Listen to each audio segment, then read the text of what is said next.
beaucoup. La parole est à présent à Madame la Présidente Cyrielle Châtelain pour le groupe écologiste pour une durée de 10 minutes.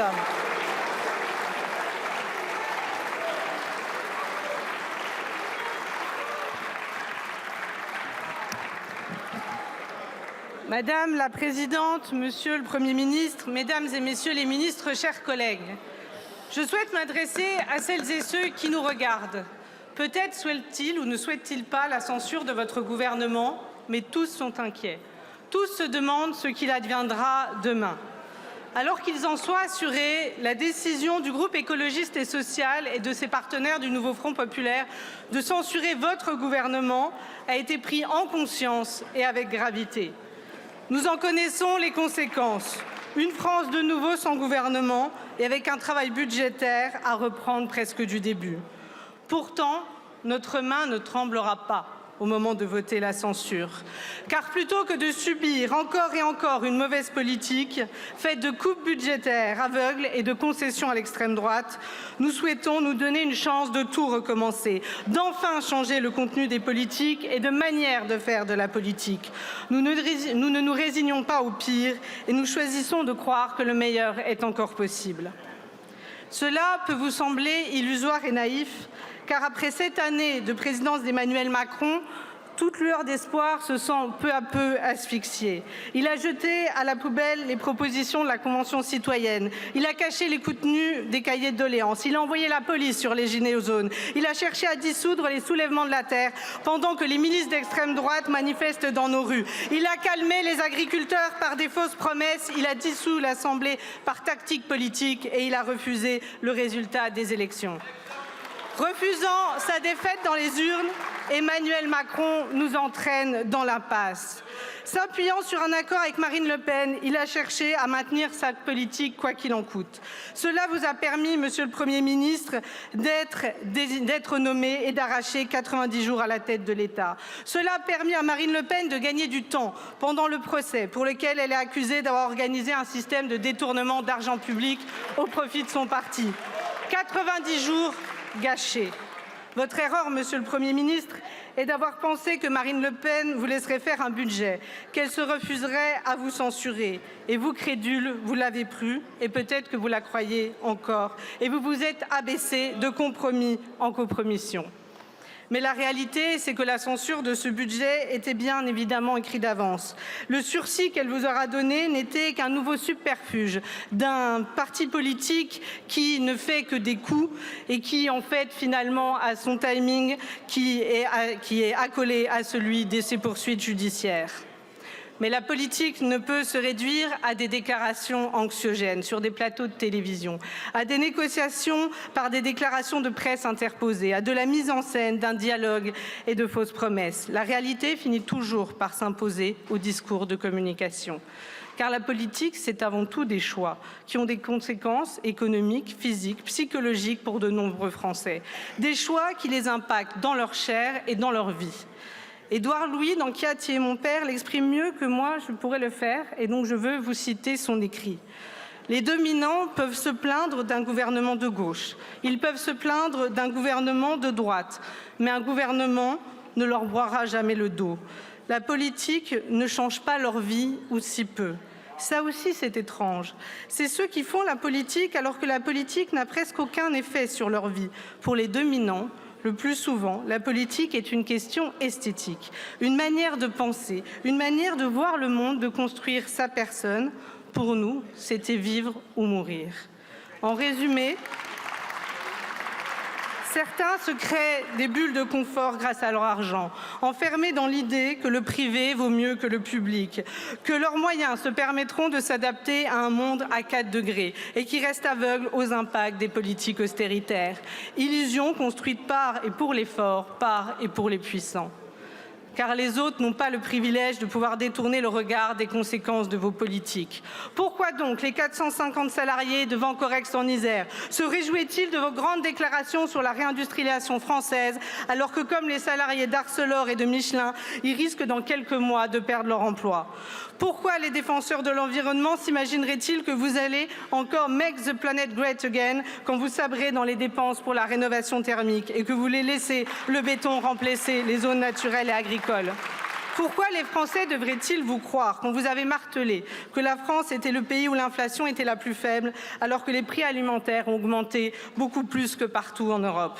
Pourquoi les Français devraient-ils soutenir votre politique alors que 55% d'entre eux n'arrivent que difficilement à assumer leurs dépenses courantes? Enfin, pourquoi les électeurs qui se sont mobilisés en masse contre l'extrême droite vous pardonneraient-ils vos compromissions avec le Rassemblement national? Ils ne le feront pas et nous non plus. Ainsi, dans peu de temps, votre gouvernement sera censuré. La censure d'un gouvernement sans soutien populaire, sans majorité parlementaire et sans dialogue avec son opposition républicaine est inéluctable. Après un gouvernement qui est allé à l'encontre du vote des Français en méprisant l'Assemblée, nous souhaitons un gouvernement qui met en œuvre le changement politique attendu, voulu par les Français et qui s'appuie sur le Parlement. Ainsi, nous réaffirmons qu'il est légitime que la gauche et les écologistes, première force politique de l'Assemblée nationale, gouvernent le pays. Et cela autour d'une route qui, si elle est issue du programme du nouveau Front populaire, se concentre sur les priorités face aux défis auxquels nous devons collectivement faire face. La constitution d'un budget augmentant les ressources de l'État, des mesures efficaces et immédiates contre le réchauffement climatique et une conférence pour l'augmentation des salaires et l'arrêt des licenciements boursiers. Car suite à la censure, le pays ne sera pas paralysé, mais il entrera dans une période incertaine, dans laquelle il n'est pas souhaitable que les gouvernements tombent les uns après les autres. Pour cela, il faut profondément changer nos habitudes. Car si votre gouvernement tombe, la composition de l'Assemblée nationale restera inchangée. Tout d'abord, le groupe écologiste et social défend la primauté de la décision collective, du débat public et du travail parlementaire que les membres de la coalition gouvernementale ont fui pendant des mois. Il faut en finir avec l'approche verticale du pouvoir qui est aujourd'hui mise en échec. Le prochain gouvernement devra s'engager à ne pas utiliser le 49.3. C'est la garantie du débat parlementaire et c'est la seule garantie pour qu'un gouvernement ne soit pas censuré. Ensuite, il faut mettre les choses dans le bon ordre. J'entends l'ensemble des obsessions médiatiques, politiques, au cours de quelle serait la personne qui demain gouvernera la France. Mais en fait, on prend les choses à l'envers. Pour les écologistes, pour le groupe écologiste et social, la question c'est pourquoi voulons-nous gouverner? Cela doit être déterminant. C'est cette question, la question des politiques menées, qui doivent être prédominantes. C'est dans cet état d'esprit que nous avons proposé 11 mesures prioritaires dans une feuille de route gouvernementale de gauche et écologiste afin de répondre aux urgences et aux préoccupations des Français. Car la première condition de la stabilité, c'est la clarté du projet qui réunit un gouvernement et sa coalition pour mettre un terme au triste spectacle d'une coalition gouvernementale qui se contredit continuellement. Mais aussi, chers collègues de la coalition présidentielle, pour vous mettre face à vos responsabilités. En fait, préférez-vous continuer à sabrer dans l'AME avec l'extrême droite ou souhaitez-vous mettre un plan pour l'hôpital public? Est-ce que vous préférez les fake news à la Bolloré ou enfin agir contre la concentration des médias? Est-ce que vous préférez la remise en cause de l'état de droit à la mise en place de la police de proximité? Monsieur le Premier ministre, après votre censure, il nous reviendra à l'Assemblée nationale de construire un budget qui viendrait réparer ce que vous et vos prédécesseurs avez cassé, qui viendra combler le trou budgétaire que vous avez créé. Vous pouvez rester aveuglé par votre dogmatisme du zéro nouveau impôt, mais dans ce cas, effectivement, il sera difficile d'obtenir un budget, puisque c'est bien le trou que vous avez fait qui aujourd'hui nous amène le déficit insurmontable.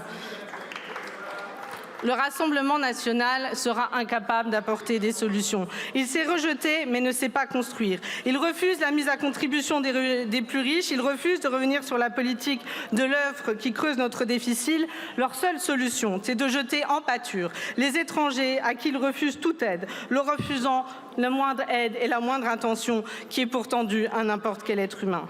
Aujourd'hui, seule la gauche et les écologistes ont le courage d'assurer un changement de politique budgétaire qui met à contribution les héritages dorés, les hauts patrimoines et qui fait de la question de bonus-malus écologique une constante et de la contribution des pollueurs une nécessité. Nous saurons proposer un budget parce que oui, nous avons les idées et les propositions, mais parce que nous avons aussi le courage de venir les défendre dans cette Assemblée et de créer les majorités nécessaires à les faire adopter. Monsieur le Premier ministre, vous censurez aujourd'hui, ce n'est pas être sans gouvernement, mais c'est donner à la France la possibilité d'avoir un gouvernement qui met en œuvre les politiques que les Français méritent. Une politique qui les respecte et qui répond à leurs besoins et à leurs attentes. Merci beaucoup.